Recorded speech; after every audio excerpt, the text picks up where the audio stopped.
Bonjour tout le monde et re-bienvenue parmi nous dans le podcast des showrunners. Bonjour Julia. It's been 80,000 years. Non, je sais pas, c'est quoi qu'elle dit dans Titanic? 84 years, yes. 84 years. Comment ça va? Ça va, Il fait chaud. Oui, on va enregistrer un podcast post... ostéopathe. Ah oui, c'est vrai. Oui, allongez-vous. J'ai vraiment prenez l'impression votre thé. d'avoir bu 2 bouteilles de vin. C'est un bar à vin. Un bar à vin ostéopathe. Ah non, mais c'est ça. Chaque fois que c'est fini, ils me disent « Ça va, vous vous sentez bien ?» Je fais « Ça va très très bien. » On plane toujours un peu. Hein. Je fais « Ah oui, effectivement. » Donc on va voir. J'espère que ça va pas me faire dire des bêtises. Et donc aujourd'hui, on va parler de tout plein de choses. On va parler de Stranger Things d'abord, qui vient juste de se terminer, comme ça c'est fait. On va parler un peu de tout ce qu'on a vu ces derniers mois. On va avoir notre moment Drag Race, évidemment, parler de Drag Race France, qui est enfin là. Tu l'as mal prononcé. Oui, pardon, il faut le prononcer comment? Drag Race France. France. Et puis, Julia va nous faire un petit pitch. Allez, commençons par Stranger Things. Ah. Comme ça, vous pouvez zapper les 5 premières minutes si vous voulez pas vous faire spoiler. Oui, attention spoiler. Voilà. Bah non, on va pas spoiler parce que toi t'as pas vu. Oui, c'est vrai. Et ben voilà, très bien. Donc non, pas de spoiler pour Stranger Things, Pas de spoiler. mais quand même on va en parler. Donc si vous voulez vraiment ne rien savoir, vous pouvez. Donc skipper, Stranger Things est une série de Netflix. Tout le monde a vu Stranger Things. Oui. Mais moi j'ai arrêté. J'ai vu le premier épisode de la saison 2 puis j'ai arrêté. Ah ouais, donc, t'as arrêté il y a longtemps. Mais ouais, donc essaye de me convaincre. Pourquoi continuer? Bah. Moi, ce que j'aime bien avec Stranger Things, c'est que c'est vraiment la série où j'attends rien. Je n'ai aucune expectation, comme ils disent outre-Atlantique. Je suis pas amoureuse de la série au point où ma vie en dépend. Et du coup, vraiment, j'y pense pas le reste de l'année. Et quand ça arrive, je suis toujours contente que ça revienne. Donc je pourrais comprendre qu'on ait voulu qu'on aurait voulu arrêter de regarder à un moment, mais moi je trouve ça toujours terriblement fun. Je m'amuse toujours avec ces personnages. Il y avait une époque où c'était un peu la flemme de recommencer à chaque fois. Mais là ça fait quand même 2 saisons où j'ai plus la flemme de regarder. Je suis trop contente et je suis limite très excitée. Et là la saison 4, mais c'est un truc de malade. Oui, elle est bien. Elle est très très très bien. J'ai vu des gens Est-ce que ça se termine bien? Oh bah, est-ce que c'est une bonne fin de série, je veux dire? Ah, c'est pas la fin de la série. Bah, la saison 4, c'était pas la dernière? Non, c'est la saison 5 qui sera la dernière, je crois. Ah, mais je pensais que c'était fini. Ah non. Oh, ça veut dire que j'ai pas 3 saisons à voir, j'en vais en avoir 4 à voir. Eh oui. Voilà, je suis encore moins motivé. Alors, par contre, la saison 5, elle va sortir dans moult temps, apparemment. Donc, il va y avoir un gros hiatus. Ah, mais je pensais que c'était la fin, là. Ah, tout le monde pleurait et tout. Alors, oui, tout le monde pleurait, mais c'est pas parce que c'était la fin. Oh là là. Donc non, c'était une saison intense. J'ai vu des gens qui n'ont pas aimé. Moi, j'ai vécu ma meilleure vie devant. Je pense que c'est ma saison préférée jusque-là. Je trouve que la série a atteint un niveau de maturité, d'ingéniosité en matière de réalisation qui est assez cool. Puis j'aime bien, peut-être parce que je suis pas la série de manière très obsédée, où je suis tous les plot holes et tout ça, mais j'ai toujours l'impression que ça se tient bien, et ils ont inventé quelque chose d'assez chouette. Et puis j'adore ces personnages, ils sont trop mignons, là je veux tous les adopter, et c'est vraiment agréable de passer du temps avec eux, et vraiment la dernière saison est vraiment trop cool. Je pense que tu vas aimer. D'accord. Et puis il y a Kate Bush. Et il y a Kate Bush, effectivement. Qui s'est fait des milliers, des cents. Voilà, c'est pas faute avec Sébastien de vous en avoir mis dans chaque épisode. On avait été très très vexés quand on avait fait une super blague sur Kate Bush dans l'épisode sur X-Files. Et Personne ne l'avait remarqué. On était très vexés. Mais maintenant, elle est la reine du pétrole. Donc, non. Très, T'as très belle entendu son utilisation. interview sur la BBC? Bush donne une interview toutes les Tous les planètes qui solstices. s'alignent. Oh, même pas. Et là, ouais, ta BBC, elle était super contente. Elle dit, oh, mais c'est trop bien. Les gens qui regardent. Non, mais c'est bien. Parce que c'est vrai que on a un peu cette image de la meuf solitaire qui fait son jardin dans Oui. son château, un peu comme Enya. Donc c'est vrai qu'on se disait que peut-être qu'elle serait là, genre, mais qu'est-ce que c'est que ce truc? Ouais. Mais non, elle était toute contente. Je pense qu'elle a vu son chèque, elle était contente. Ouais. Mais non, mais je pense qu'elle est. C'est dans sa nature. Partager la musique et l'art. Comme nous. On est un peu des Kate Bush. Je crois qu'elle a été payée comme, comme dans Ferty Rock avec Jenna. C'est-à-dire. Read that, you modeling vag repellers. It's $90, Jenna. Avec Balls, quand il y avait Balls qui était sorti. Non, mais oui, c'était très très chouette. Mais je peux pas en parler en détail tant que tu l'as pas vu, et vraiment c'est très facilement spoilable, donc voilà. Mais il y a des nouveaux personnages très chouettes. Attends, mais je crois que j'ai vu la saison 2. Moi, il me semble que t'en étais à la 3. Est-ce que tu as vu la saison avec Sean Astin? Oui. D'accord, donc tu as vu la saison 2.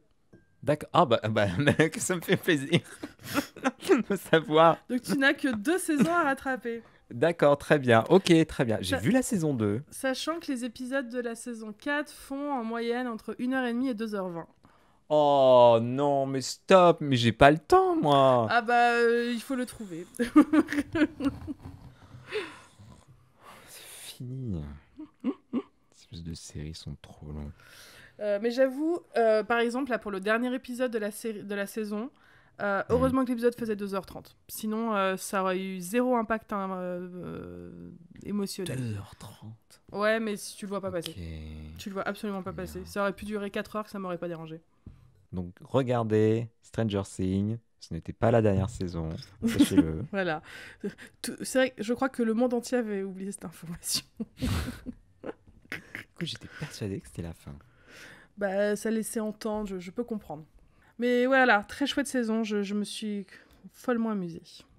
Et j'ai pleuré, mais ouais. Bon, après, vous commencez à me connaître, j'ai la lame facile, mais You? j'ai pleuré à sanglots, voilà, j'étais inconsolable. Mais c'est bien. Tu as eu toutes les ranges d'émotions. Voilà.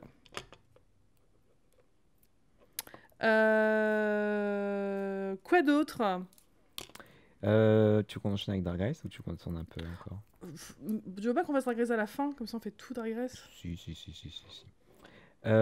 Quoi d'autre? Eh ben moi j'ai fini plein de séries. J'ai fini le truc dans l'espace là. J'ai fini The Expanse. Ah C'était oui. bien cette saison a eu un peu du mal à démarrer. J'ai l'impression qu'elle a démarré à la fin en fait. Ah, J'étais un peu resté sur ma faim. Je m'ennuyais un peu. Je trouvais qu'il ne se passait rien. Ça s'est un peu énervé vers la fin. On a eu les batailles spatiales que j'attendais, qui sont cool et qui te mettent sur le bord de ton siège, bien tendu du cul, comme on a. C'était le moment terminé. Mais bon, c'était sympa de les revoir et terminer. D'avoir ce héros au charisme zéro qui me fascine. D'avoir une série. Heureusement que c'est plus maintenant un casting choral que juste centré sur ce mec parce que l'acteur a zéro charisme, mais en même temps il y avait quelque chose de rassurant. C'était une espèce de présence neutre et froide qui permettait de pallier toutes les émotions des autres autour, un peu comme un chat. est-ce que c'était comme Joseph Fiennes dans dans Flash Forward? Ouais, un peu, Oh, quelle horreur. mais il est joli, au moins il est joli. Il avait des grandes jambes? Il avait des grandes jambes, non, pas plus que ça. Il avait un torse musclé. D'accord. Parce que Joseph Fiennes, il a des grandes jambes. Ah, d'accord, très bien. Et qu'est-ce qui devient de Joseph Fiennes? Ça fait un moment qu'on l'a pas vu. Si, il était dans un truc où il faisait un mec atroce récemment. Handmaid's Tale. Oui, voilà, c'est ça. Oui, voilà. C'est ça. Je me disais bien, Joseph Fiennes, il joue un gars atroce depuis quelques années. C'est ça, c'est le commandeur dans Dans Handmaid's Handmaid's Tale. Tale. Donc si, Très bien. il a l'air de se porter bien. J'ai fini Close. C'était la fin de la série. Là, c'est bon, je me suis pas planté. C'était vraiment la fin de la série. Ok. C'était sympa. C'est vrai, je me demandais pendant toute la saison comment ils allaient terminer ça. Et ils ont plutôt bien réussi. Et ouais, Close, c'est une série que pas beaucoup de monde regarde. C'est l'histoire de femmes en Floride, Mhm. dans les quartiers populaires. Elles bossent dans une onglerie. Elles font du nail art, donc c'est du nail art porn pendant toutes les saisons. Wouhou. Et en même temps, elles sont une vitrine, elles lessivent de l'argent en fait pour la mafia. Enfin, pour un petit mafieux du coin qui vend de la drogue aux gens sous forme de pilules. Il a une fausse pharmacie et il lessive l'argent avec ses filles. Mais du coup, l'héroïne que vous connaissez, que vous avez dû voir dans Scream Queens, qui joue Denise Hemphill, la flic, très Oui. charismatique. Et donc là, elle joue l'héroïne, elle joue Desna. Et elle est très très drôle. Et elle a toujours des tenues incroyables. Elle a des justes au corps incroyables. Enfin, c'est que du drague cette série, de toute façon. Euh, Elle s'appelle comment? C'est Nancy Nash. Voilà. Et il y a Elsbeth de The Good Wife et The Good Mhm. Fight qui jouent dedans, qui joue une espèce de arnaqueuse en fait. Elle, son truc, c'est de se faire passer pour d'autres personnes pour arnaquer les gens. Donc elle fait des accents, elle fait des machins, c'est très drôle. Il y a celle qui jouait dans Scrubs, qui jouait l'infirmière. Ah, Judy Reyes. Oui, c'est ça. Je dirais, ouais, c'est ça. Qui joue une lesbienne butch. C'est un peu le muscle de la bande, quoi. Et qui est Ouais. un super personnage, hyper émouvant, hyper complexe, qui est vraiment, vraiment, vraiment bien. Elle méritait tous les Emmy rien que pour ce rôle. Franchement, pour moi, c'est la meilleure performance de la série. C'est une très bonne actrice, Judy Euh, Reyes, en plus. c'est vraiment une très, très bonne actrice. Et elle disparaît dans ce rôle de manière incroyable. Et elle joue avec. Ça pourrait être un personnage très caricatural, mais elle joue avec beaucoup de finesse et de vulnérabilité qui m'impressionnait à chaque fois. Et une autre de la bande qui est un peu la white trash Floride du coin. Et donc, c'est ces femmes un peu qui sont toutes au mauvais endroit, au mauvais moment, qui sont précaires, qui sont dans la merde, qui n'ont pas d'autre choix que de se retrouver dans la drogue pour essayer de s'en sortir, de s'en sortir et même d'avoir une vie un peu opulente que l'American Dream te fait rêver tout le temps. Ouais. Et qui essaie de se démerder. Et donc, c'est beaucoup de soutien, beaucoup de sororité, aussi beaucoup de conflits. Dans le groupe, là, la dernière saison, le groupe s'est scindé. Il y avait des guéguerres entre elles, c'était horrible. On avait qu'une Non. envie, c'est qu'elles se rassemblent. Mais le pouvoir de l'amitié gagne toujours. Mais non, franchement, Clos, c'est vachement bien. Bon, après, c'est vrai que les histoires de mafia et tout, ça intéresse pas grand monde. C'est vrai qu'il y a des moments, j'avais un peu la flemme de lancer, mais ça se regarde, ça fait. Ah non, mais il y en a une autre que j'ai complètement oubliée, parce qu'il y a la petite nouvelle de la bande. Virginia, oui. Et il y a Virginia, qui est la petite jeune qui débarque, qui croit savoir tout et qui en fait fait que des conneries et leur apporte que des emmerdes et qui s'assagit avec le temps. Non, franchement, c'était une bonne série. Des très beaux personnages féminins, des beaux portraits de personnages féminins. Donc, Close, c'était cool. Et toi, Julia, qu'as-tu vu ces derniers temps? Qu'est-ce que j'ai regardé récemment? Tu as vu Obi-Wan?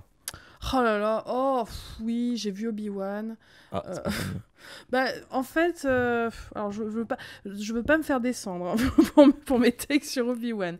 Je suis pas, j'aime beaucoup Star Wars, mais vraiment sans plus. Donc même chose, voilà, j'étais juste contente. Non, en fait, Obi-Wan, j'étais contente pour. Je suis pas mal de personnes qui shippent Obi-Wan et Anakin de toute leur âme et j'ai l'impression qu'il et elle ont Ah bon? vécu leur meilleure vie pendant cette saison. Et rien que pour ça, j'étais contente que cette saison existe. Il y a vraiment des passages très émouvants dans cette saison. Enfin, ouais, il y a des fois, j'étais un peu genre, oh, c'est c'est un peu émouvant là ce qui se passe. Enfin, Qui joue Anakin? bah, il y a Dan Christensen. Ah bon? Ben Il oui. joue... Donc lui, 20 ans plus tard, il joue Comment tu as, lui plus comment jeune. tu as pu louper Je l'ai l'annonce? vu effectivement un peu en promo. Je dis bon, il fait de la promo parce que je sais pas. Ah bah non, non, il est de Why not? retour. Mais du coup, Il- donc 20 ans plus tard, il joue lui, son personnage plus jeune. Oui, il y a une scène qui se passe d'ailleurs à l'époque de l'attaque des clones où on voit clairement qu'il a plus 20 ans, mais Mais c'est pas, oui, d'accord. mais c'est pas très très Ils grave. les ont pas trop tirés, quoi. Ça va. Non, non, c'était très très, ça allait On, très très on bien. fait genre, on fait comme. Et le petit twist de la saison, alors même chose, si vous n'avez pas vu Obi-Wan, peut-être écoutez pas ce que je vais dire, hein, mais il y avait des rumeurs comme quoi il y allait avoir une relation entre Obi-Wan et un jeune enfant dans cette série. Je crois qu'à un moment, il y avait dû y avoir des reshoots parce que la série ressemblait trop au Mandalorian à cause de ça. Ah, merde. C'était un peu la même chose, donc voilà. Et donc tout le monde enfin j'avais vu pas mal de gens dire que ça laissait entendre, ah bah on va voir en fait la relation de Luke et Obi-Wan quand Luke est enfant.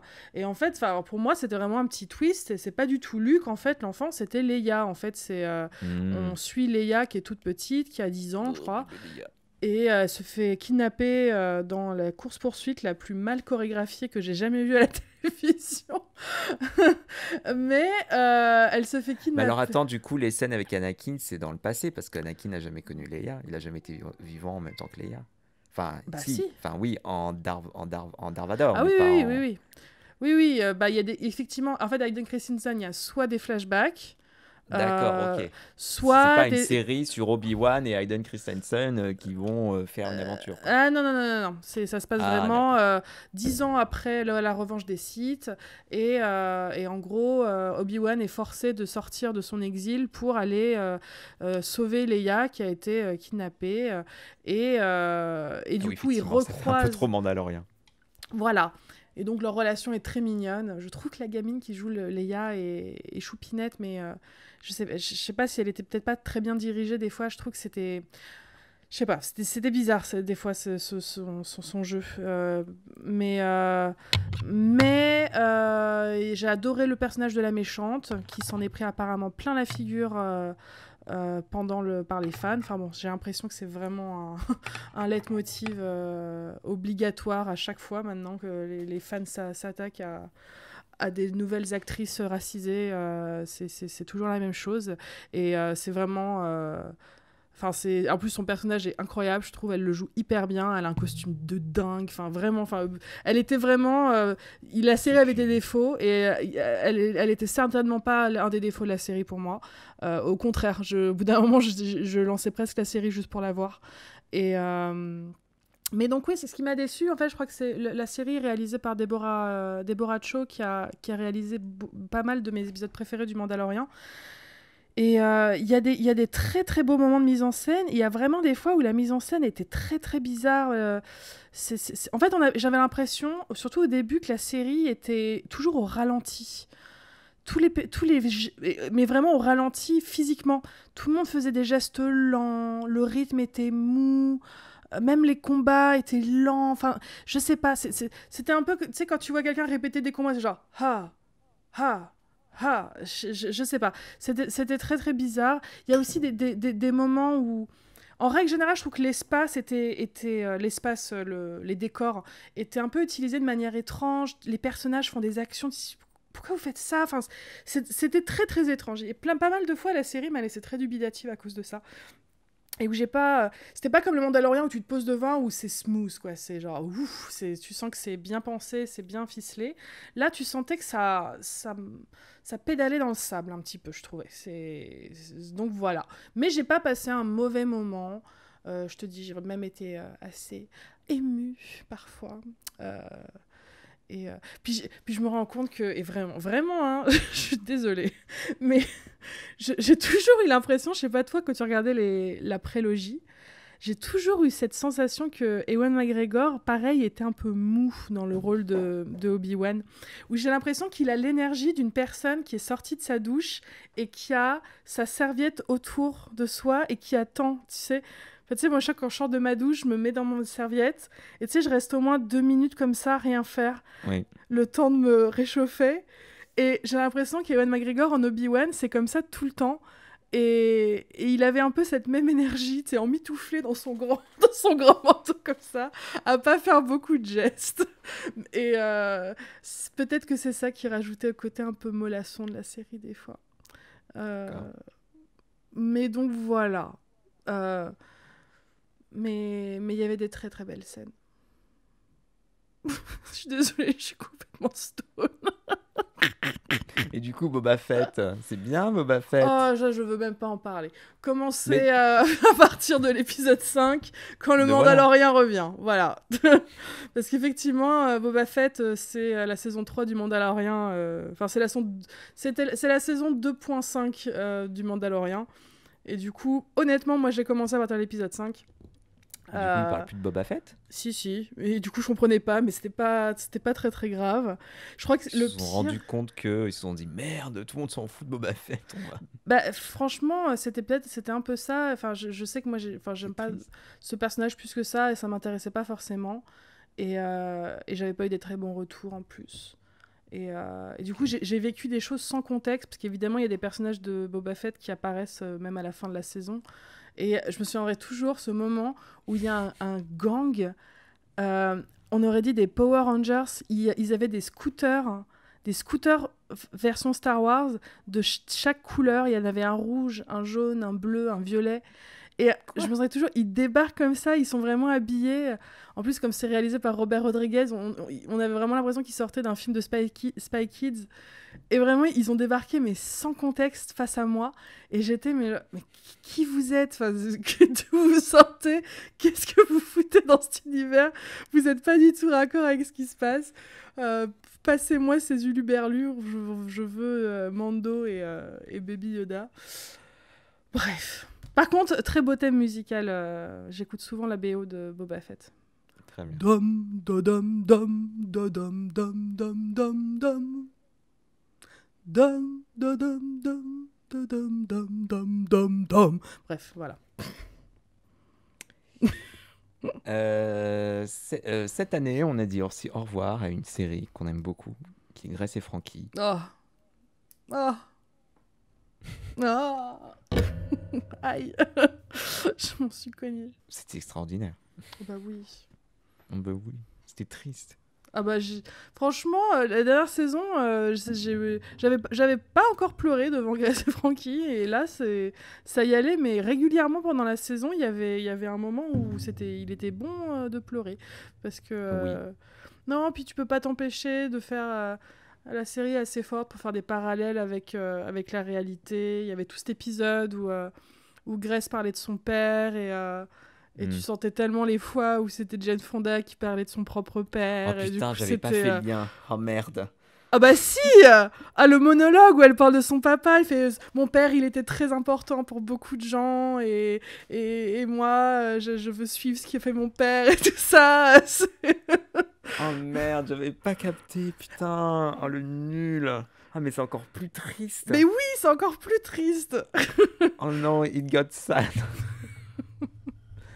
Franchement, Oh putain, mais oui. faudrait juste que tu revoies ce monologue où elle parle de son père. Et, Oui. pendant un moment, tu te dis, mais en fait, on parle toujours du père de Grace, là. De toute façon, la série parle de la mort d'une manière assez douce. Et, enfin, je trouve ça très émouvant de voir tout ce casting senior parler de ces sujets qui doivent, je pense, envahir occasionnellement leur quotidien et leur pensée. Ça m'a un peu fait le même effet quand il y a ce film avec Anthony Hopkins qui est sorti, là, The Father, le film pour lequel il a eu un Oscar, et le réalisateur avait dit que il avait changé le nom du personnage pour l'appeler Anthony, et donc le personnage d'Anthony Hopkins s'appelle également Anthony dans le film, et du coup ça fait un espèce de... Parce qu'il voulait que justement l'acteur ait aussi, en utilisant son propre nom, un rapport assez concret avec ce que vivait son personnage, et qu'il le prenne pour lui. Et Grace et Frankie, ça m'a toujours fait un peu ça. On savait pas trop où était la différence entre la réalité et la fiction à certains moments. Et puis j'ai bien aimé à quel point la série a envoyé valser cette convention de vouloir absolument mettre en couple ces personnages, alors que là, manifestement, on a deux femmes qui, alors a priori, n'ont pas de relation amoureuse entre elles, mais du moins ne peuvent pas Oui, se passer l'une de l'autre. Et, oui, euh, et j'ai bien aimé qu'elles le disent clairement à la fin du film. En fait, je ne peux pas vivre sans elle. Je ne peux pas vivre avec toi, en parlant de son nouveau mari, là. oui, et que souvent ça peut être prioritaire sur une vie de couple, sur une vie de mariage, et C'est ça. c'est pas parce qu'on est marié qu'on va forcément vivre ensemble. Exactement. Moi, j'aime beaucoup les amitiés. Ça m'a toujours plus ému, les histoires d'amitié que les histoires d'amour. Mm, Et je trouvais ça très. Enfin, pour moi, une histoire d'amitié est une histoire d'amour, en fait. mm. Et j'ai trouvé ça très beau que là, l'amitié de ces deux femmes devienne le sentiment principal, en fait. C'était juste trop beau. Puis vraiment, si vous aimez les évolutions de personnages, c'est vraiment un bel exemple, Grace et Frankie, parce quand on voit d'où leur relation part et où elle arrive à Mm. la fin, c'est... Puis je sais pas ce que t'en penses, mais j'ai l'impression que ça s'est fait de manière très naturelle. Il n'y a pas vraiment un Oui, oui, moment oui. où elles sont devenues mais vraiment âmes sœurs, en fait. Ça se fait Mm, mm. tellement progressivement et... Oh, puis alors la fin de Robert et Saul, là, c'était... Ah bah Oh oui, là là. franchement, Martin Sheen et Sam Waterston, ils ont porté ces deux personnages jusqu'au bout avec tellement de talent et d'amour et de... Ouais, Ouais. ils m'ont vraiment... Ça m'a vraiment ému que ces deux acteurs-là Bah ont oui, fait ça à la télé pendant des années de manière hyper douce crédible. Mm. et humble et sans non plus s'attirer trop l'attention autour de ça. Enfin, la série s'est toujours été tournée autour des deux filles, là, de Jen et Lily Tomlin. Et non, ouais, vraiment, c'était cool. Ouais. J'aime Et bien oui, leur puis la fin est relation. hyper émouvante, oui. Ouais. Oh mon Dieu. J'avais peur que ça parte à un moment leur relation comme une. Enfin, j'adorais beaucoup Vicious, mais c'est vrai que c'était. Oui. T'avais des fois où tu t'avais envie qu'il y ait un peu de. Allez, un petit peu d'amour et de tendresse entre eux quand même, parce qu'ils étaient souvent tellement, Mm. tellement méchants l'un envers l'autre dans cette série. Et des fois, j'avais toujours peur dans Grace et Frankie que ça Ça parte un tourne peu à parce ça, ouais. qu'ils se chamaillaient beaucoup, il y avait beaucoup de. Eh, gna gna gna gna gna, Il y a un moment où ils ont et failli se séparer. c'est vrai, c'est vrai.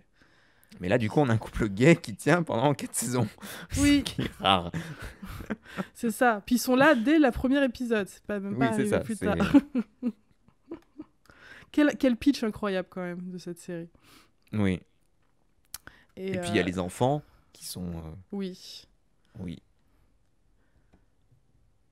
c'est pas toujours été évident avec les storylines des enfants, mais Oui. elles m'ont quand même fait rire. J'avais surtout une grande affection pour les deux sœurs, les deux filles de Oui, je trouve Grace. qu'ils ont bien géré, surtout Brianna qui s'est un peu pris un mur. Ouais, Parce que c'est vrai que sa relation avec son fiancé, son petit copain, c'était pendant plusieurs bizarre. saisons, tu disais c'est hyper toxique quand même. Ah On me raconterait ben, ça, je dirais ah non mais il faut que tu la largues, c'est pas possible. bah c'est Mais ça, bon, ça passait parce que ouais, Brianna, yes queen, mais au bout d'un moment tu fais non, il faut quand même qu'elle se prenne un reality check à un moment ou c'est un ça. autre. Et elle s'est pris un bon reality check. Et on espère que Ouais, ouais. que dans l'avenir, ça ira mieux. Oui. Qu'est-ce que ça. L'autre fille ressemble à Jane Fonda, je trouve.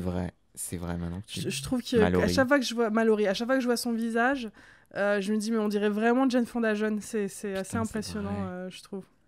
C'est vrai, Et t'as qu'est-ce raison. qu'elle est belle, on dirait une princesse Disney, là. Elle est Oui. vraiment très très belle, cette actrice. Mais donc, ouais. Et alors, je sais pas si c'est Martha Kaufman qui avait écrit la dernière réplique de Friends, mais en tout cas, si c'est le cas, elle aime bien terminer ses séries avec une question. Enfin, voilà. C'était très émouvant. Alors, je regarde si on n'a C'est rien pas oublié d'évident. Oh putain, ah si, attends, pardon. mal, quoi. Il fallait juste que je te parle de ça. Oui.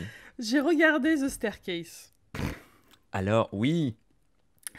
Quelle étrange série. C'est bien ou pas? Oh, je sais pas.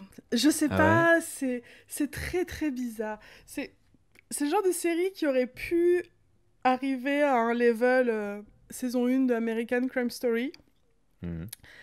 mais il manquait toujours un truc. Je Qu'est-ce sais que pas c'est? quoi. Redis-nous, c'est quoi The Staircase? The Staircase, c'est une série fiction, enfin c'est une version fiction d'un documentaire qui est sorti en 2004, si je ne me trompe pas, réalisé par un réalisateur français qui s'appelle Jean-Xavier de Lestrade, qui a suivi le procès d'un homme qui était accusé d'avoir tué sa femme. Le meurtre de cette femme, qui s'appelait donc Kathleen Peterson, est aujourd'hui toujours un grand mystère, enfin plus ou moins, en fonction de si on pense ou pas que c'est lui qui l'a tué. Mais en gros, selon ses dires à lui, ils étaient en train de boire un coup dans leur jardin. C'était un couple très très aisé. Elle est allée se coucher. Lui, il est resté dehors à boire son vin à la Belle Étoile et il est allé la rejoindre. Et au moment où il est rentré dans la maison, il l'a trouvée en bas des escaliers, dans une mare de sang. Enfin, les photos de la scène sont assez graphiques et très très violentes. Manifestement, après une chute, elle était dans une position où ça laissait entendre qu'elle avait chuté dans l'escalier. Du Et sang donc, après une chute? il a appelé le 911. Les policiers sont arrivés et les policiers ont vite réalisé que c'est pas possible, il y a trop de sang pour que ça soit une scène de crime, pour que ça soit une chute dans les escaliers. Et donc c'est comme ça qu'est arrivée la théorie comme quoi c'était lui qui l'avait tué, soi-disant parce que donc Michael Peterson est un homme bisexuel, il allait régulièrement fréquenté, donc il était marié à Kathleen, mais il allait coucher avec des hommes dans des motels assez régulièrement. D'après lui, elle était au courant et que voilà, elle savait que de temps en temps, il allait voir des partenaires hommes et que c'était pas un souci et qu'ils voilà, ils étaient en couple libre un petit peu. Et donc ça a été une des grandes parties de la défense, enfin non pas de la défense du coup de la partie civile. Ouais. Que voilà, cet homme avait, c'était vraiment le evil bisexual, il avait pour habitude de se cacher, de mentir, hein, et que manifestement Kathleen avait appris sa sexualité ce soir-là et que par rage et par jalousie, il l'avait tué. Je vous fais ça vraiment de manière très synthétique, mais c'est un peu ça, hein, la défense. Après, il y a vraiment il me fascine un peu cette affaire parce que c'est très très dur de faire le tri de ce qui est vrai ou pas vrai. Évidemment, toutes les accusations liées à sa sexualité me laissent très dubitative pour les raisons que vous devez vous douter. C'est quand on entend les sœurs notamment de la victime parler de ça, on sent bien qu'il y a un grand jugement de valeur de leur part envers cet homme pour ce point-là. Et en même temps, il y a des attitudes qu'il avait, des choses qui peuvent laisser le doute. Donc, bref, le procès est assez fascinant. Et donc là, c'est une version fiction de ce procès avec Colin Firth dans le rôle de Michael Peterson, Toni Collette dans le rôle de Kathleen Peterson, et pas mal de gens assez connus dans le casting. Et Juliette Binoche, oui. Qui a un rôle que rien que en fait Sébastien, si je parle de cette série, c'est ce que je t'implore de la regarder parce que il y a un twist, un moment avec le personnage de Juliette Binoche et je veux que tu vives ce twist. Ok. C'est un gentil twist, mais en fait c'est tellement drôle, il faut vraiment qu'on en parle. Il y a combien d'épisodes? Il y en a 8. Ah bah, et c'est une mini-série. Je vais dire, s'il y a une grande qualité qu'a la série, c'est pendant un moment, je me suis dit, quand j'ai vu qu'ils prenaient Toni Collette pour jouer Kathleen, je me suis dit, mais comment ils vont mettre en valeur ce personnage enfin, je me dis, ils peuvent pas prendre une aussi grande star et une aussi grande actrice pour juste la faire jouer, la tuer au début. Et en fait, c'est vraiment une grande qualité de la série, c'est toujours qu'ils mettent vraiment en avant le personnage de Kathleen Peterson. Elle est parmi nous pendant toute la série. Il y a constamment en fait des flashbacks. Les flashbacks sont assez bien gérés au niveau de la mise en scène, d'ailleurs. Le présent et le passé se mêlent un petit peu. Les acteurs, on voit qu'on tournait les deux scènes, des deux chronologies en même temps. Ils se croisent un peu. Enfin, c'est vachement bien fait. Elle est incroyable. Vraiment, elle porte la série pour moi. Sa performance, c'est dingue. Oui, j'ai vu un extrait où lui annonce qu'elle a pas son bonus ou je sais pas quoi. Elle est incroyable, cette scène. Enfin, c'est vraiment Toni Collette qui fait du Toni Collette et elle le fait très très bien. Et je trouve que voilà, c'est très facile pour ce genre d'affaires d'un peu oublier le personnage qui n'est plus avec nous. Et c'est vraiment pas le cas dans cette série. Par contre, je trouve des fois, ils ont manipulé la réalité de manière un peu étrange. Quand on a vu le documentaire, on sait qu'il y a des choses qui ne sont pas passées comme ça. Et il y a, je sais pas, il y avait un côté très biaisé dans la série qui m'a un peu mis mal à l'aise. C'était peut-être dû aussi au jeu de Colin Firth qui m'a pas toujours convaincue. Je sais pas, c'était très étrange. Et puis le rôle des enfants, parce qu'ils ont une flopée d'enfants tous les deux, ils sont tous très bizarres. Tout le monde porte des perruques, c'est très perturbant.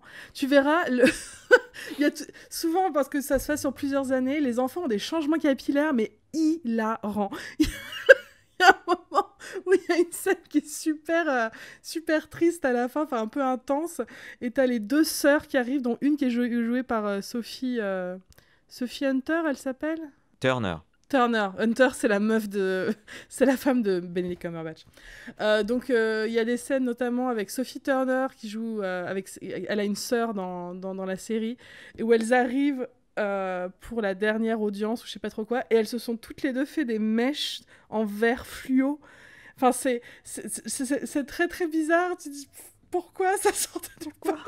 C'est très très moche. Tu vois vraiment que c'est une perruque. Enfin, et alors il y a une bataille de perruques cheveux blancs aussi. Il y a un moment où deux actrices se parlent et on dirait presque qu'elles se sont échangées la perruque en fonction de qui était à l'écran, parce que la perruque est tellement similaire, c'est tellement drôle. Enfin voilà. Alors puis il y a une scène où Colin Firth mange les fesses de Toni Collette qui est absolument surprenante. Tu la vois pas venir. Et du coup genre d'accord, ok, pourquoi pas. Oui, il mange pas en mode cannibale, il fait... Ah oui, non, non, ça ne parle pas de cannibalisme. Non, il passe du bon temps dans la cuisine. Et donc voilà, cette série m'a un peu fascinée parce qu'elle était très mauvaise à certains aspects et excellente dans d'autres. En tout cas, elle a eu le mérite vraiment de me laisser un peu perplexe. Donc, j'ai très envie que tu la vois, et rien que pour vivre le personnage de Juliette Binoche. C'est pas assez que Juliette Binoche. Parce que... Elle joue les escaliers. Elle fait l'âme de l'escalier. Soit un escalier, Juliette. Juliette, soit un escalier. En danse contemporaine, en ombre chinoise. T'en souviens le moment où elle a commencé à faire de la danse contemporaine ? Mais oui. On adore Juliette Binoche avec Sébastien parce qu'elle a tout fait. Je crois qu'elle a fait de la peinture, elle a fait de la danse contemporaine. C'est ça. Enfin bref, voilà. Je voulais juste parler de The Staircase parce que vraiment c'était quelque chose.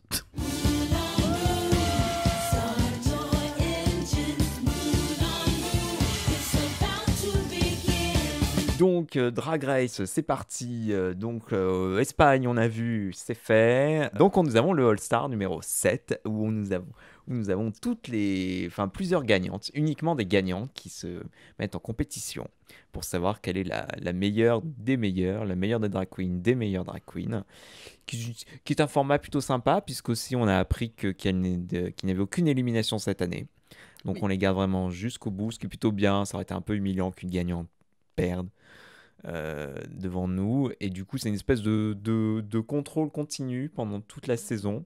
C'est un peu toujours les mêmes challenges, hein, on a les Snatch Game, on a les Comedy Challenge, on a les Sewing Challenge, les Impro Challenge, etc., les chansons challenge, les danse challenge, etc. Mais on garde vraiment les candidats jusqu'au bout. Il y a des histoires de badges, il y a des histoires de ventouses qu'elles se donnent, de ventouses de toilette là, pour déboucher le lavabo, qu'elles se donnent pour empêcher l'autre de gagner des points. Enfin, ça devient de plus en plus compliqué d'expliquer Drag Race maintenant aux gens. Mais ça nous fait beaucoup rire. Ils ont eu des bonnes idées entre le chocolat. Ah bah oui, on a eu aussi, depuis nos derniers podcasts, on a eu toute la dernière saison qui était extraordinaire. Extraordinaire. Mais une des meilleures saisons de la saison 14, une meilleure saison de tout Drag Race, où à chaque fin ce qui permet d'éviter que celle éliminée soit éliminée. Elle recevait une barre de chocolat et s'il y avait un ticket d'or dedans. Enfin non, si la barre de chocolatée était dorée, ça j'avais pas compris. Ça voulait dire qu'elle pouvait rester. Mais quand elle pouvait pas, bah, c'était juste du chocolat. Donc du coup, elle disait à la caméra un air dépité. It's chocolate. Et voilà. Et il y avait une espèce de... It's chocolate. Une espèce de trompette tombante qui arrivait. Et c'était extraordinaire. Ça nous a tenus pendant toute la saison. C'était la meilleure blague au monde. This Et, is so humiliating. voilà. Et à un moment, effectivement, il y en a une qui a eu sa barre chocolatée. C'est tombé exactement au bon moment, au bon épisode, à la bonne storyline. C'était parfait. Jusqu'au bout. Donc bref, ça c'était la parenthèse saison 14. Mais non, le All-Star, il est bien, il est sympa. Je suis J'adore. contente. Mais oui, très bonne idée. Il y en a plein qu'on aime bien. Il y a Jinx, du coup, un nouveau public redécouvre Jinx, qui est extraordinaire. Qui a le feu aux fesses. Oui. Je suis très Team Jinx. Le Snatch Game était extraordinaire. Oh, le Snatch Game. Non, puis j'avais un peu peur pendant un moment que le fait qu'il n'y ait pas d'élimination. Je me dis, qu'est-ce qui va provoquer du suspense ? Et en fait, alors certes, il y a un peu moins de suspense et de drama, mais l'idée de la ventouse est vachement drôle parce que du coup, ils ont trouvé un moyen visuel, en fait, un moyen visuel fort hein, de recevoir le Montrer une blocage. queen qui est en désavantage, ouais. C'est ça. Donc il y a quand même un petit suspense.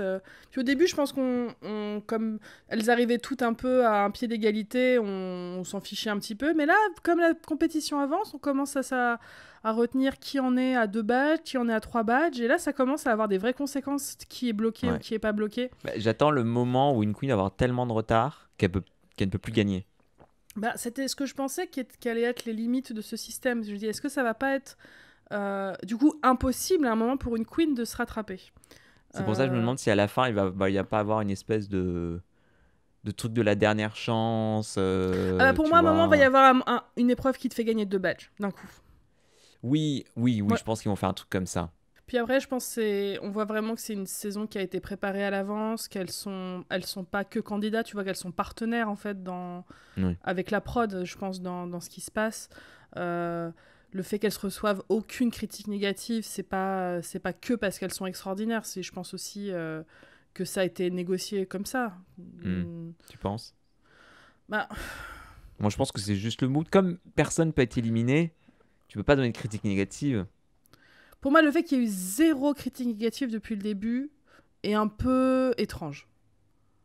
Et pour moi, ça laisse entendre qu'il y a eu un deal... ok, on vient, mais on n'a que des critiques positives. Ouais, mais tu crois que des candidates arrivent à avoir... Ouais, mais elles peuvent... Oui, mais elles sont isolées les unes des autres. Elles ne savent pas qui arrive. Donc il aurait fallu qu'elles aient toutes la même idée sans communiquer entre elles. Moi, je pense qu'elles savaient. Ouais. Pour moi, c'est pas une saison normale. Pour moi, c'est juste que comme il n'y a personne qui est en bottom, bah du coup, tu fais pas de critique négative. Et puis aussi dans l'idée que, histoire de pas casser une winner en fait, et du coup de pas écorner la réputation d'une winneuse. Bien sûr, mais ça veut dire qu'elle est censée être bonne tout le temps. Mais pour moi, je pense que c'est la prod qui a eu l'idée dès le début. Je pense pas que la prod comptait faire des critiques négatives. Non, mais je pense que c'est que comme ça qu'on pouvait les faire venir. Ah oui, je suis pense que si t'appelles à une queen qui n'a plus du tout ni le besoin, ni l'énergie même de faire ça... et la peur aussi de se dire, mais en fait, vous remettez à zéro ma victoire, quoi. Oui, je pense que qu'on leur a vendu le truc en leur disant ça, ouais. Je pense qu'il y en aurait plus d'une qui aurait dit non, en fait, si ça avait été dans des conditions, vous vous éliminez entre vous et tout ça. Ouais, je vois pas Jinx faire ça, quoi. Non. Même les autres, pour moi, elles ont plus besoin de ça maintenant. Et là, en fait, je pense que quand on leur vend le projet, c'est un peu... en fait, c'est une manière de mettre en valeur votre travail, en fait. Vous avez une plateforme pendant 12 épisodes où on vous voit, on voit votre évolution, vos différents talents, et en plus, on voit que l'ambiance est tellement bon enfant entre elles. Enfin, c'est vraiment la saison, 0 drama... ou même si quand il y a des petites piques, c'est toujours fait avec humour. Enfin, elle est très agréable à regarder. Et vraiment, enfin, quand on aime... Alors, j'allais dire quand on aime le drag, c'est pas forcément ça, parce que c'est plutôt quand on est fan de cette émission-là, c'est agréable de voir des joueuses de haut level, en fait. Enfin, on assiste vraiment à du grand cru, quoi. C'est assez impressionnant quand même, je trouve, ce qu'elles nous servent en matière de look et de performance. Enfin, on s'en prend on en a pour les yeux, je trouve quand même. Et donc de l'autre côté de l'océan, ça y est, c'est arrivé. Malgré toutes mes craintes et mes protestations, Drag Race France est arrivé Oui. sur nos chaînes. Et truc qui m'a toujours inquiété parce que je me dis oh là là, ça y est, ça va être du Énergie 12, ça va être du TF1, ça va être du je sais pas quoi. On va voir tous les étitos de droite de toutes les chaînes qui vont s'y mêler et tout. Et puis on a commencé à avoir des green flags, genre, bah en fait c'est Slash TV qui va diffuser. Et puis, alors c'est Endemol qui produit, mais c'est Slash TV qui diffuse. Oui. Oui. Du coup, tu dis, ah, bah du coup, c'est France Télévisions. Ils sont plutôt. Ils font pas beaucoup de télé-réalité, France Télévisions, généralement. Ils font mon food truck à la clé. Ils font mon food truck à la clé que personne ne regarde. Julia, je ne connais personne que quand je dis vous connaissez mon food truck à la clé, on me dit non, je connais pas du tout. C'était il y a suffisamment longtemps, non, je peux le dire. J'ai travaillé sur mon food truck à la clé, un concours culinaire que personne n'a regardé. Voilà. Que personne n'a regardé. Parce que, comme tu l'avais expliqué une fois, ils avaient un concept qui n'existait pas encore. C'est ça. Et qui était prometteur pourtant. Mais bon, oui. c'est pas grave. Mais donc oui, en tout cas, il y a passer ça en semaine à 17h. Personne ne regarde sa télé à 17h c'est vrai en semaine. 17h, on n'a pas eu le meilleur... C'était la case du cimetière des éléphants, là. Mais non, mais effectivement, France Télé fait pas beaucoup d'émissions de télé-réalité. Voilà. Et donc là, ça marche. Voilà, donc on dit ok, d'accord, sympa. Nicky Doll, évidemment, présente. Dans les jurés constants, on avait Kiddy Smile pour le côté un peu alternative ballroom du drag, un peu pour amener on va dire les plus exigeants de nous. Daphne Burki pour amener un peu tout le monde, on va dire, oui. comme des mortels. Et Nicky Doll pour amener les fans hardcore de Drag Race. Et puis il a commencé à avoir de la promo partout, donc c'était sympa de voir des drag queens dans le métro, en géant sur France Télé. Tu dis, waouh, on a quand même avancé sur certaines choses. Et puis le moment est arrivé, premier épisode diffusé le soir de la marche des fiertés. Tu dis, ok, donc il y a des gens qui font vraiment attention à ce qui se passe. Très bonne idée de promo. Et on a vu, et c'était bien. C'était très bien. C'était très bien. Alors, c'est pas d'un niveau de production de Drag Race US, c'est-à-dire c'est un petit peu rough sur les bords, oui. sur les cartes, sur les caméras, sur le montage, parce que c'est un boulot, c'est du budget, et je pense aussi que France Télé a dû acheter le package Drag Race le plus light possible, c'est-à-dire on a 0 RuPaul. Oui, c'est vrai. Ils ont même pas pris les musiques. On a juste la musique à la fin et au runway, c'est tout. Mais de tout le reste, c'est même pas les musiques de fond habituelles, c'est juste France Télé qui a pris sa banque de musique. J'ai regardé l'épisode pour la deuxième fois hier avec ma mère et ma sœur. Et pendant la première séquence, quand elles arrivent une par une, donc qui est assez traditionnelle dans Drag Race, où chacune a son entrée et l'occasion de se présenter. Et donc, c'est vrai que je me disais, c'est quoi le problème avec cette scène ? Je trouvais que dans cette séquence, il y avait un truc qui était différent que d'habitude. Et c'est ma sœur qui m'a dit, mais en fait, c'est pas la bonne musique. Bah oui. C'est des musiques très... poupou, poupou. Ouais, le début est un peu moumou. C'est ça. Et du coup, c'est vrai que dans les musiques utilisées dans la version US donnent un rythme très genre ouais, woup, ah. Et c'est-à-dire que dès le début, c'est ouais, on y va à fond et tout ça. Et là, le rythme est beaucoup plus lent au début. C'est ça. Et c'est ça qui m'avait surprise. J'ai l'impression que l'émission voulait pas faire peur aux gens dès le début. Et t'en vas dire, mais non, il faut donner du pep, il faut donner du glamour, là, il faut que c'est du drag, il faut que ce soit plus grand que nature, et tu sens que c'est genre, on va y aller tout doucement. Ouais. Mais ça va de mieux en mieux, parce que le deuxième épisode était exponentiellement encore plus meilleur que le premier. Il y a un niveau il y a une différence de niveau entre le 1 et le 2 qui est assez impressionnante. C'est ça, on va voir avec le 3. Ouais. Nicky Doll aussi, tu sens que tout le monde était stressé à ce premier épisode. Dans mon imagination, le premier épisode, il a dû être bossé et rebossé et re-rebossé. Tu sais, c'est genre remonté. C'est ça, bien pensé au niveau de ce qui est dit, comment c'est montré. Je sais pas, peut-être que je me trompe, hein, mais du coup, je trouve que ça sent, et il y a un vent de naturel dans le deuxième épisode qui est très agréable. Oui, c'est ça. Non, puis ils font des séquences un peu cool. On a une candidate qui est une femme trans, ce qui est bien, donc ça permet aussi de faire entrer dans l'idée que le drag, ce n'est pas que pour les mecs cis gays. On a eu toute une séquence sur la grossophobie qui était pas mal. Ça a commencé avec ça, moi j'étais très contente. Oui, c'était le premier Trauma Talk de Drag Race France. Mais non, on a eu plusieurs moments comme ça assez touchants. Et moi, j'aime tout le monde. Enfin, on aime déjà toutes les... De toute façon, Drag Race, je me répète, mais je regarde pour les queens. L'émission, effectivement, on peut regarder plein de choses, mais je ne vois que des drag queens qui essayent de faire quelque chose de leur art à ce moment-là. À un moment très, très difficile. Parce que tourner une télé-réalité, c'est horrible. Elles le disent tout, donc à chaque fois j'ai beaucoup d'admiration pour elles, et moi c'est ce qui m'apporte derrière, c'est une rencontre à chaque fois avec des artistes, et le rendez-vous est tenu à chaque fois, et là je suis très content de rencontrer tout le monde, et on les aime toutes. Moi je veux que personne parte à chaque fois. Ouais, non. Puis en plus, elles sont pas très très nombreuses. Donc, oui. Ouais, dès le premier épisode, c'était difficile là déjà. Tu dis genre, ouais, tu dis, allez, vous pouvez pas faire. Allez, un double save, soyons fous. Un double save pour le premier épisode. Allez, on garde tout le monde. Mais bon, et non. Bon, tant pis. Non, mais je suis content qu'ils ont mis des chansons françaises en lip sync. J'avais qu'une peur, c'est qu'ils nous foutent que du Katy Perry, du Lady Gaga, comme font certaines firmes internationales où on n'entend aucune chanson du pays. Genre Drag Race Hollande, on n'entend aucune chanson hollandaise. On a peut-être dû entendre une ou deux. Ouais. Mais donc là, j'étais c'est cool. Puis on a plein de chansons sympas. Ah bah, la chanson de l'épisode 2, je m'en suis toujours pas remise. La chanson de l'épisode 2, on vous la laisse la découvrir. J'étais là genre, ok, vous commencez très fort. Mais même la chanson du mini challenge était pour moi dans mon... Oui, c'est vrai. Dans ma wishlist des chansons que je voulais en lip sync de Drag Race France. Donc là, je dis, ok, bon, c'est un mini challenge, c'est pas grave, mais c'est très bien. Mais puis l'épisode était drôle. L'épisode 2 était tellement drôle. Je sais pas. Alors, on est tous sortis là en disant c'est le meilleur acting challenge de tout Drag Race. Je sais pas si c'est la langue qui fait ça. Je pense que c'est la langue. Oui, c'est la langue, c'est la langue, Sébastien.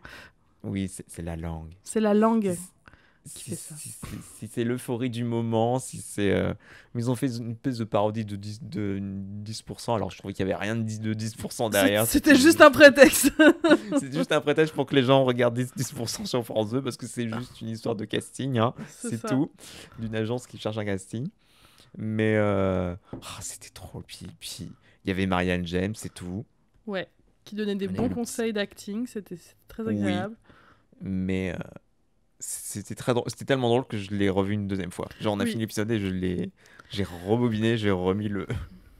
parce que je me rends compte que dans la version US, pas tout le temps, mais 80% du temps, je pense. C'est pas que je me force à rire, mais je me sens un peu comme une maman. Des parents à la kermesse, c'est ça, quoi. Voilà. Donc je me dis toujours, si j'étais tombée là-dessus par hasard, j'aurais peut-être pas ri. Là, c'est juste parce que je veux soutenir la... Enfin bref. Mais là, vraiment, c'était objectivement méga drôle. Et je pense que c'est la langue qui fait ça, vraiment, parce que c'était... Parce qu'on chope toutes les intonations de voix, les petits mots, Tout était une histoire d'intonation. Tout était une histoire de comment c'est prononcé, le petit... Et puis, quel mot, quelle syllabe est appuyée. C'est ça.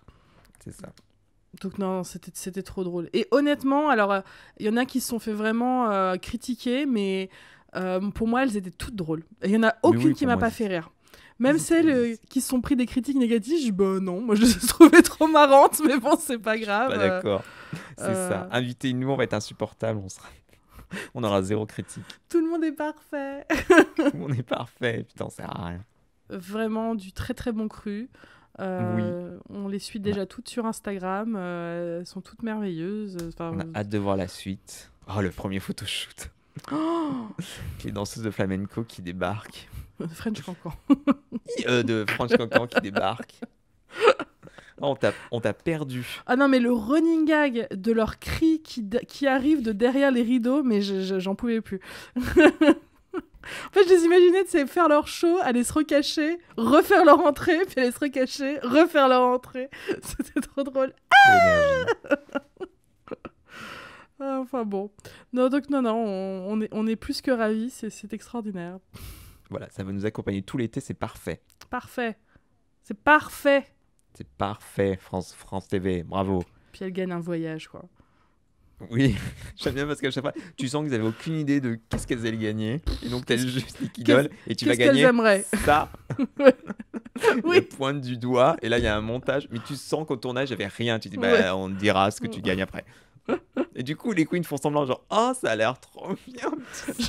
J'aurais Tu adoré sens- qu'elle dise une Jeep Renegade de la de Burger Quiz qui restait. C'est ça. Mais bon, Hmm. mais j'ai l'impression que c'est limite fait exprès que ce soit voyant qu'ils ne savaient pas ce qui gagnait vraiment. Parce que c'est vraiment Oui. très gros. Mais c'est drôle. Oui. Et il faut le jouer. Parce que pour moi, Drag Race au début, et je trouve que c'est ce qui. On dit que Drag Race c'est passer du moins bien, c'est devenu différent. Je pense que c'est devenu différent quand Drag Race a arrêté d'être une parodie de télé-réalité en fait. Au début, c'était une parodie de télé-réalité, Drag Race. Oui. C'était une parodie de American Next Top Model. Les Untucked, c'était on te faisait croire un truc avec le Next après la pub et on te faisait une espèce de fausse embrouille. Et quand tu regardais ce qui se passait vraiment, c'est un truc qui n'avait rien à voir. Mais du coup, le montage était vraiment fait exprès pour te faire rire là-dessus. Et ça a toujours été comme ça. Et puis ça a viré un moment où c'est devenu une télé-réalité toute bête. Et là, c'est devenu une autre émission. Et Drag Race France, plus Drag Race devrait vraiment, international, devrait réembrasser ça. Que c'est une parodie de télé-réalité en fait, Drag Race depuis le début. Et c'est ce qui faisait le charme C'est vrai. de l'émission au tout début. Oui. Donc oui, embrassez le fait que vous n'avez aucune idée des sponsors pendant le tournage. Et que tout a été rajouté après. Ou alors ils le savaient vraiment et c'est juste très bizarre. Oui. Moi, j'imagine genre, alors, qu'est-ce qui leur ferait plaisir? Ah. Qu'est-ce qu'elle gagne déjà? Elle gagne le sceptre. Elle gagne le sceptre, la couronne. Elle gagne pas du cash, hein. Elle gagne un voyage, je sais plus où, et elle gagne un an de maquillage MAC. Oui, c'est ça. Elle gagne pas du cash. Faut qu'elle gagne. Non, faut qu'elles Ça revendent doit être leur, un truc. leur couronne si elles Leur veulent couronne, du cash. oui, ça doit être un truc, une règle de France Télé, un truc comme ça. Peut-être que tu peux Ouais. pas gagner de cash. Ça doit être comme la BBC, mais au moins elle gagne quelque chose là quand même. Oui, la BBC elle gagne rien. Il y a Enfin, rien. elle gagne une web série. Enfin, elle gagne un truc que la prod leur file en fait. C'est ça. Mais pas que la chaîne file. Bah ouais, mais comme le Great British Bake Off, ils gagnent rien non plus. Hein. Rien du tout. Comme Nada. à l'Eurovision. À l'Eurovision, on ne gagne rien du tout. Tu gagnes pas une petite somme d'argent? Non, j'ai vérifié. Tu ne gagnes rien. Tu gagnes même pas un deal avec une maison de disques. Tu ne gagnes absolument rien. Le trophée. Surtout que tu gagnes le trophée. Ouais. Si, tu gagnes, puis si tu gagnes la. Oui, et toute la visibilité derrière. visibilité, Mais ouais. vraiment, Ouais, il n'y a d'accord. rien à gagner. C'est Ah, je c'est pensais comme que le Great c'était au British moins Bake Off, quoi. un petit pécule quand même. Non, D'accord. je suis allé sur le page wiki et c'est vrai, je me suis jamais. Pareil comme toi, je pensais qu'il y a une connerie comme ça. Mhm. Et pas du tout. D'accord, Je ok. ne gagne rien. Il n'y a rien à gagner. Rien. À quoi bon? Tout ça pour ça. À On a quoi été bon on a été très déçus de l'Eurovision cette année. Oui, on a été très déçus sur l'Eurovision. On termine la sur l'Eurovision. On est très déçus de cette année. Très très. Tout On a était monté trop aimé. l'année dernière. On a aimé que 3 chansons. On a aimé. Objectivement, je trouve que l'Ukraine, la chanson était très très chouette. Donc j'étais quand même contente qu'ils gagnent aussi Oui. pour la musique. On a adoré l'Espagne. Oh, extraordinaire. Extraordinaire. C'est celle que je revois tout le temps. Et, je vais le dire, la France était les meilleurs.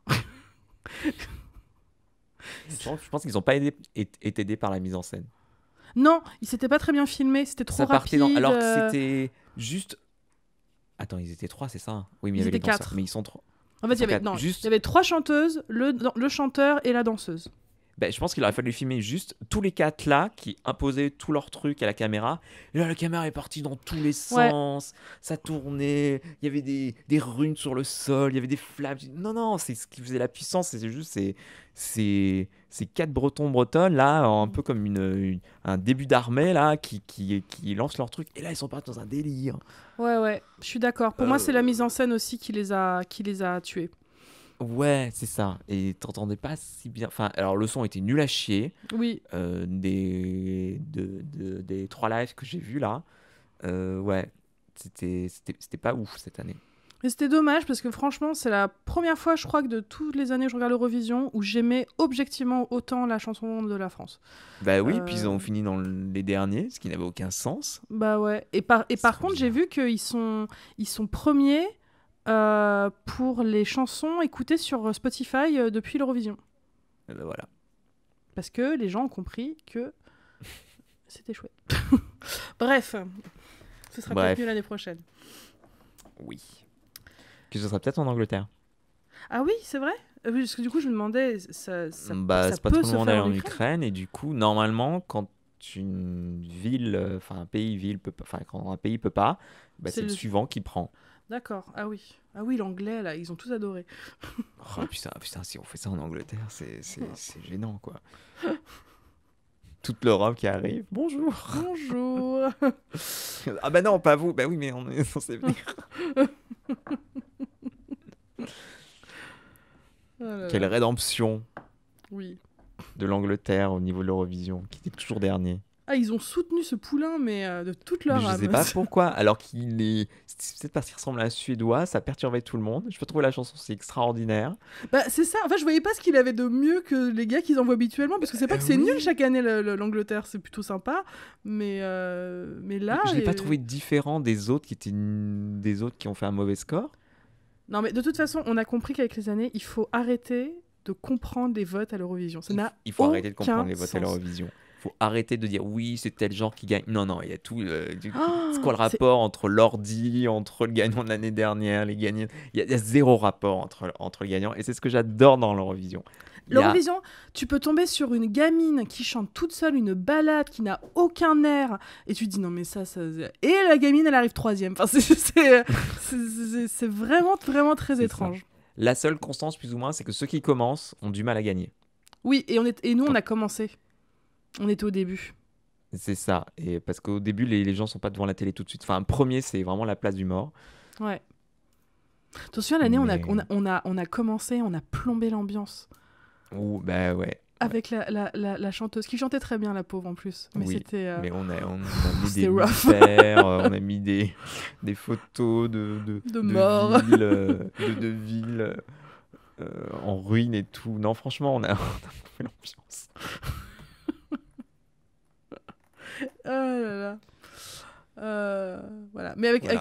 avec ça, ce qu'on préfère, c'est pas tant les chansons, c'est le moment des votes. Ça, c'est toujours. C'est extraordinaire. C'est encore mieux que le show. Oui. Cette connexion à toutes les villes, ces gens bourrés qui essayent de déblatérer des scores.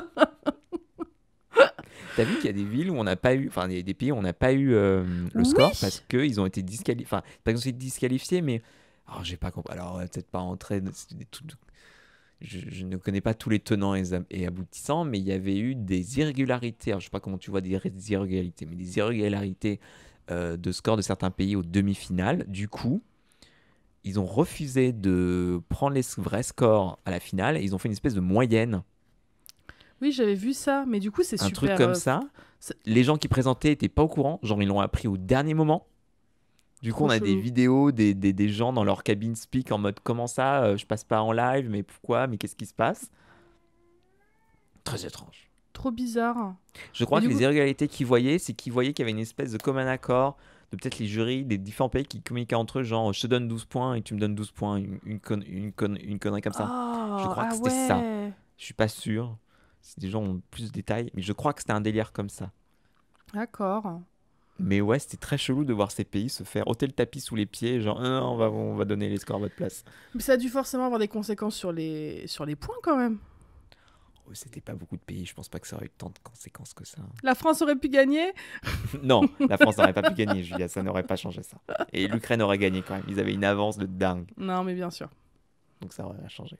Et la chanson, et vraiment j'insiste, hein, la chanson est très chouette. C'est la seule chanson avec l'Espagne et la France que je réécoute de cette année. De toute façon, en fait, ce qui est déprimant, c'est que vraiment, je crois que l'année dernière, c'était la meilleure année, Sébastien.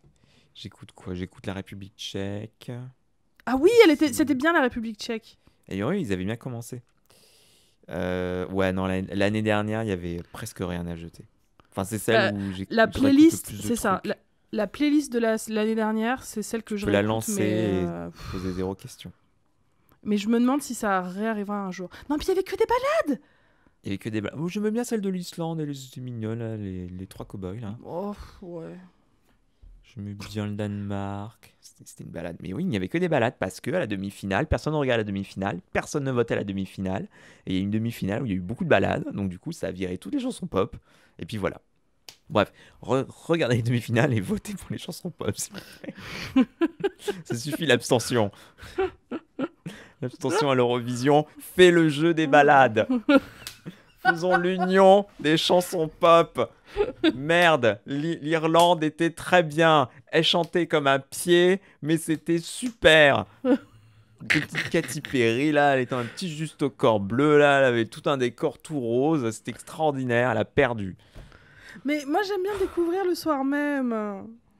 Oui. Non, mais Bah, j'entends... donne-moi ton téléphone, je voterai à ta place. Ah, mais tu peux me dire... Ah si tu veux, les autres années, oui, tu je me peux te dis, et moi, je Mais voterai. non, mais c'est de effectivement. l'argent, je vais pas te faire dépenser de l'argent pour ça. Ah, je dépense pour l'Eurovision, y a pas de souci. Mais bon, mais si vous vous en foutez de découvrir le samedi soir, regardez les demi-finales. Elles passent le mardi et le jeudi de la même semaine. C'est sympa. Puis après, c'est mignon, t'as l'impression de voir un peu leur répète. Puis après, c'est un peu, tu les vois genre, ah, C'est ça peut- vrai. c'était des enfants que tu revoyais après la grande finale. C'était émouvant. Tu te dis, oh, ils ont fait tellement de chemin alors que tu ne connaissais pas il y a 2 jours. C'est vrai qu'on devient investi dans la carrière de ces artistes, donc on connaît même pas Oui, ni les pendant prénoms. une soirée. ni- hein. Et après, on les oublie des fois. Désolée pour ce point Eurovision impromptu. Mais non, tout le monde aime l'Eurovision. Un jour, nous présenterons l'Eurovision. Exactement. Est-ce qu'on fait des live Twitch de l'Eurovision? Ou est-ce qu'on se fait Oh beugner par les droits? Dites-nous si vous voulez qu'on live Twitch l'Eurovision. Pitch, oh mon pitch, quand t'as un petit creux, prends dans ta poche un pitch ou deux. Alors, encore une Oh, fois, merci. c'est Sébastien qui a la tasse, donc je lui transmets le pouvoir de ma main. Oui. Alors, est-ce que tu veux pitcher? Qu'est-ce que c'est? Just to be nominated? Ah, c'est le podcast. Oh oui. Allez. Eh bien, c'est notre... est-ce notre premier podcast? Non, on a fait Cabine Prêcheur. C'est pas vraiment un podcast. C'est une émission de radio. Alors, la première chose à savoir sur Just to be Nominated, c'est que c'est un podcast anglophone. Donc voilà, je préfère le dire avant de commencer à le présenter, puisque même si l'anglais est pas mal parlé par beaucoup d'entre vous, de ce que vous nous dites dans nos commentaires, voilà, si vous parlez pas encore anglais suffisamment pour le comprendre à l'oral, peut-être que ce sera pas le mieux de suivre ce podcast. Mais si vous n'avez pas de problème avec l'anglais, voilà, ça peut être tout à fait à votre portée, je pense. Donc avec Sébastien, on écoute beaucoup de podcasts. Ça va du podcast de pop culture. Moi, j'écoute beaucoup de true crime. You. J'ai vu quelqu'un mettre sur Instagram un petit dessin de quelqu'un qui est en soirée, tu sais, genre dans une boîte, et il va voir le DJ, il fait « Vous avez des podcasts true crime ?» Crime. D'ailleurs, si... Enfin non, on vous parlera plus tard des podcasts qu'on écoute. Aussi pas mal de trucs peut-être politiques. Enfin voilà, il y a vraiment pas mal de choses. Le podcast m'a été c'est ouvert à Le podcast s'est ouvert à moi pendant le confinement, où j'ai commencé tous mes podcasts pendant cette période. Et depuis, je ne peux plus m'arrêter. C'est une nouvelle obsession. C'est vrai que t'étais pas très podcast avant. Non, j'étais pas très podcast parce que je comprenais pas très bien vraiment comment ça fonctionnait. Et Tu en n'as fait- pas à te justifier forcément. Oui, non, mais c'est vrai que voilà, pendant longtemps, je me demandais pourquoi, à quoi bon. À quoi bon? To what end? Et du coup, voilà, maintenant, non seulement on en écoute, mais on en fait. Mais j'ai découvert aussi le podcast de fiction. Avec un très très bon podcast, donc je vous parlerai peut-être à l'avenir, qui m'a un peu ouvert les portes de ce... Oh, ça fait 2 fois que j'utilise cette métaphore. Qui m'a ouvert la grille du jardin de ce merveilleux médium. Le truc du papa là. De quoi? Le truc du papa qui a écrit un porno. Ah non. Non, The Black Tapes. Donc du coup, Just to Be Nominated est un faux podcast qui est tenu par 2 amis qui s'appellent Léo et Terry, qui tiennent en fait un podcast pour parler des Oscars, pour parler de la course aux Oscars et de quelle est l'actrice, l'acteur, surtout les actrices, qui vont gagner l'Oscar cette année. Alors avec Sébastien, on suit beaucoup de podcasts tenus par des personnes queer qui adorent les actrices et qui ont beaucoup d'inside jokes et qui ont un sens de l'humour très... Spécifique. Oui, voilà, c'est vraiment quand on capte leur humour, on a l'impression de faire vraiment partie de leur famille. Alors, on écoute Keep It par exemple, on est très fan aussi de Las Culturistas. Je dirais que si vous écoutez Las Culturistas qui est tenue par Bowen Yang et Matt Rogers, pour moi c'est un peu le même genre de podcast, ce faux podcast sur les Oscars. Donc voilà, c'est vraiment ce podcast, c'est ces 2 petits gays qui adorent les Oscars et qui parlent vraiment avec beaucoup de passion et d'amour sur leurs prédictions. Et donc, ce que vous ne savez pas, c'est que non seulement c'est un faux podcast, mais c'est aussi un true crime, un murder mystery plutôt, puisque le premier épisode, donc Léo et Terry débattent sur quelle actrice va gagner l'Oscar de la meilleure actrice. Et, alors je ne sais plus comment, je crois que ça arrive à la fin du premier épisode. Une actrice, en l'occurrence, gagne l'Oscar et elle est retrouvée morte le soir même, ou le lendemain matin. Enfin, très très peu de temps après avoir gagné la statuette. Parce qu'il y a toute la nuit qui s'est passée dans la nuit. T'as raison, c'est ça, c'est le lendemain matin. Mais voilà, donc vraiment, l'actrice qui a gagné l'Oscar est tuée le lendemain. Et donc, eux, en fait, ils se rendent compte que, comme ils étaient présents aux Oscars le jour de la cérémonie, ils ont plein d'heures de rush, enfin plutôt d'audio, de tout ce qu'ils ont. Ils ont interviewé plein de gens, ils ont papoté avec plein de stars, et ils se disent peut-être... Pendant la cérémonie et aussi avant, ils ont interviewé pas mal les nominés, d'autres gens, des films nominés ce soir-là. C'est ça, ils sont allés à plein d'avant-premières, plein de tapis rouges, ils ont vraiment des heures et des heures d'audio, et ils décident en fait de réécouter tout et d'essayer de trouver eux-mêmes qui a tué cette jeune actrice qui s'appelle, il me semble, c'est Riley Audrey, je crois que c'est le nom de c'est le nom de l'actrice. Et donc chaque épisode va être un peu et si c'était elle, et si c'était lui, et à chaque fois c'est peu... C'est que des personnages fictifs, hein. Il y a pas de... Exactement. C'est ça. Effectivement, j'allais y venir. Ce qui est drôle avec ce podcast, c'est qu'il mélange la réalité. Vous verrez que des fois, il y a des références à des vrais acteurs et des vraies actrices, ou même réalisateurs et réalisatrices.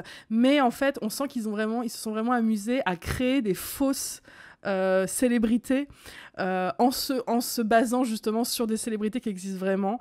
Et c'est vraiment très, très, très drôle parce que c'est... Alors, mais vraiment, pour moi, ce podcast, il peut être particulièrement drôle si vous écoutez vous-même beaucoup de podcasts de pop culture, où vraiment c'est très drôle de les voir parler de ces célébrités qui n'existent pas, et pourtant on a l'impression de les connaître parce qu'ils en parlent comme on parlerait aujourd'hui de Meryl Streep ou de Florence Pugh ou je sais pas trop qui, et du coup vraiment voilà, c'est un humour très porté sur cette atmosphère de podcast de pop culture et de cérémonie, et c'est très très très drôle, vraiment, je me suis bidonnée à chaque épisode, chaque potentiel suspect ou suspecte est super bien interprété, on a le droit, et puis c'est toujours un peu des stéréotypes, donc il y a la vieille actrice insupportable, il y a le... oui. Il y a le réalisateur français qui est hyper imbu de sa personne et qui s'appelle Antoine Marais. Voilà, c'est ça. Et il y a une espèce de Xavier Dolan. Exactement. Il y a la jeune actrice qui vient du monde des séries, c'est comme si Sarah Michelle Gellar avait soudain fait un film d'auteur et du coup elle n'est pas prise au sérieux parce qu'elle vient d'une série télé qui parle de vampires et tout ça. Donc voilà, on sent que c'est vraiment été écrit par quelqu'un qui adore la pop culture, qui adore les séries, qui adore le cinéma et le monde d'Hollywood en fait. Et quand on connaît ces codes et c'est très amusant de les voir s'amuser avec ça. Et le mystère est assez prenant. Moi, j'avais très envie de savoir qui avait tué cette actrice. Tu finis toujours par soupçonner tout le monde. C'est qui est ça. le but. Voilà, comme tout murder mystery, on est vraiment dans une ambiance à la Agatha Christie où vraiment on se dit ah c'est forcément lui, c'est forcément elle, et il y a des petits Et c'est twists. assez rapide, c'est une vingtaine d'épisodes les épisodes. Je Vingtaine de crois, minutes les épisodes. les épisodes durent une demi-heure, je crois effectivement, et il me semble qu'il n'y a que 9 épisodes, donc c'est vraiment très vite regardé. Donc voilà, c'est un excellent faux podcast. Je sais pas si tu veux rajouter quelque chose, comment tu l'as vécu Non, je connaissais juste celui qui joue la vieille actrice. Oui. C'est un excellent comédien qui fait parce qu'il fait des parodies de Chloé Sevigny sur YouTube. Il y a une vidéo, alors pareil, toutes les alignements de planètes, je crois qu'ils en font plus maintenant, mais ça me fait hurler de rire à chaque fois parce que c'est complètement absurde. Mais ouais, non, c'était bien, c'était sympa, l'ambiance était cool, c'est plein de suspense. Ouais, comme tu dis, c'est une espèce de Cluedo audio comme ça. Et on essayait de faire nos suppositions après chaque épisode. Ah, tu penses que c'est qui? Tu penses que c'est quoi? Ouais. Et comme tu dis, oui, plein de références au monde hollywoodien, au monde du podcast aussi. C'est très drôle, c'est très bien vu. C'était vraiment drôle. Enfin voilà, si vous cherchez un petit podcast mignon anglo-saxon qui pourrait vous aider pendant que vous faites la vaisselle, c'est parfait. C'est vraiment très bien. Just to be nominated. Voilà, disponible sur toutes les plateformes de podcast. Voilà. Dans toutes vos boulangeries près de chez vous. Eh bien voilà, on a dit beaucoup de choses. Beaucoup, comme d'habitude. Beaucoup. On a encore d'autres choses à dire. En espérant se revoir vite. Oui. On a eu une année un peu particulière, mais on en a vu le bout et on devrait avoir plus de temps pour s'enregistrer régulièrement. Mais oui. On va dire que des choses se sont rajoutées à nos boulots respectifs qui n'ont pas rendu l'année très douce. Mais voilà, on s'en est sortis et voilà. Allez, des bisous. Et à bientôt. Et regardez Drag Race France.